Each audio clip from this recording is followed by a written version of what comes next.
नमस्कार। आज बात करते हैं भारत और अमेरिका के बीच हुए उस ऐतिहासिक ट्रेड डील की। एक ऐसा सौदा जिसने दुनिया के सबसे अहम आर्थिक रिश्तों में से एक की पूरी तस्वीर ही बदल कर रखती है।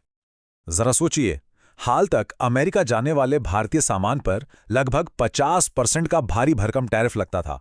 50%! ये किसी भी व्यापार के लिए एक बहुत बड़ी बहुत बड़ी दीवार थी।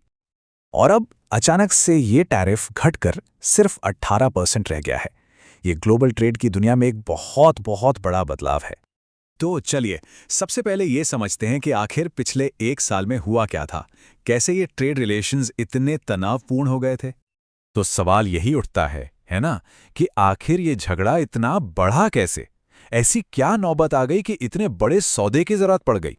देखिए, ये पूरा मामला एक साल से भी कम समय में बहुत तेजी से बिगड़ा। बात शुरू हुई अप्रैल 2025 में, जब अमेरिका ने 25% का टैरिफ लगाया। फिर जुलाई में बातचीत रुकी तो ये टैरिफ फिर से पूरी तरह लागू हो गया। और अगस्त आते आते तो जब भारत ने रूस से तेल खरीदना जारी रखा तो अमेरिका ने एक और 25% का दंडात्मक शुल्क लगा दिया। कुल मिलाकर हो गया 50%। मतलब टकराव बहुत तेजी से अपने चरम पर पहुंच गया था। तो इस पूरे टकराव की जड़ में ना दो बड़ी वजहें थीं। एक तरफ अमेरिका की भारत के ऊंचे इंपोर्ट ड्यूटीज को लेकर पुरानी शिकायत, और दूसरी तरफ भारत का अपनी ऊर्जा जरूरतों के लिए रूस से सस्ता तेल खरीदना, जो एक नया जियोपॉलिटिकल मुद्दा बन गया। तो ठीक है, तनाव तो बढ़ गया। अब देखते हैं कि इस डील में आखिर हुआ क्या, क्या बदला। ये डील असल में एक तरह का लेन देन है, एक बैलेंसिंग एक्ट। भारत ने टैरिफ में बड़ी राहत पाने के लिए कई अहम रणनीतिक और बाजार से जुड़ी रियायतें दी हैं। और इस 18% की नई दर का मतलब क्या है? इसका मतलब है कि भारतीय एक्सपोर्टर्स को अब बड़े अमेरिकी बाजार में एक बड़ा फायदा मिल सकता है, खासकर अपने बड़े कॉम्पिटिटर्स जैसे वियतनाम और चीन के मुकाबले।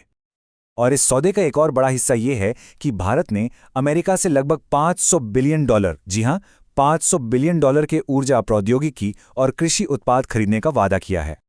तो ये डील सिर्फ टैरिफ और व्यापार के आंकड़ों के बारे में नहीं है। इसका एक बहुत बड़ा जियोपॉलिटिकल एंगल भी है, जो शायद सबसे ज्यादा जरूरी है।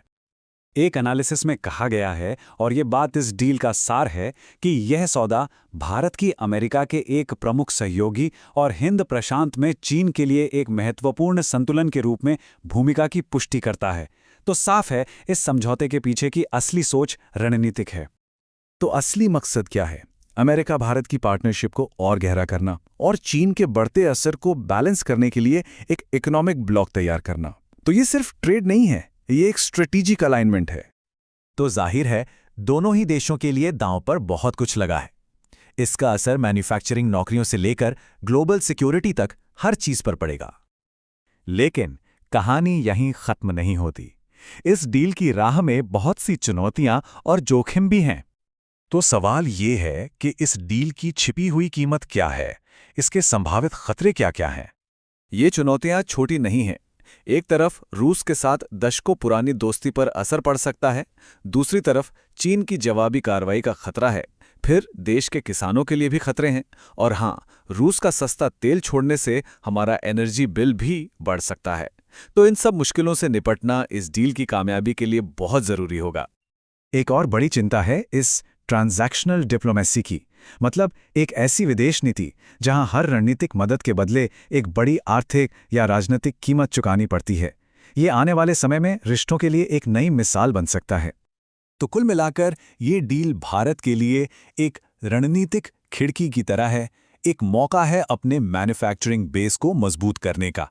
लेकिन सवाल वही है कि क्या ये एक स्ट्रेटेजिक मास्टर स्ट्रोक है या फिर एक बहुत बड़ा और जोखिम भरा जुआ? इसका जवाब तो शायद वक्त ही देगा।